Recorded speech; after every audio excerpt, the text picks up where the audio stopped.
முதலமைச்சருடைய நேரடி பார்வையிலே இருக்கும். நேரடி பார்வை சிறப்பா செயல்படும்.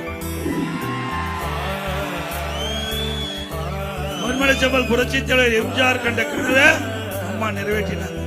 அம்மா உணவகம் மக்களிடத்தில் நல்ல பேர் இருந்தது. அரசியல் கால் பிடிச்ச காரணமா தரத்தை குறிச்சாரு, பணி செய்யற பணியாளரை குறிச்சாரு. இதனால அம்மா உணவகம் சரியான முறையில் செயல்பட முடியாது இருக்குது. சில அம்மா உணவகத்தை மூடிட்டாங்க. மீண்டும் அதிமுக ஆட்சி உங்கள் துணையோடு வருவது உறுதி.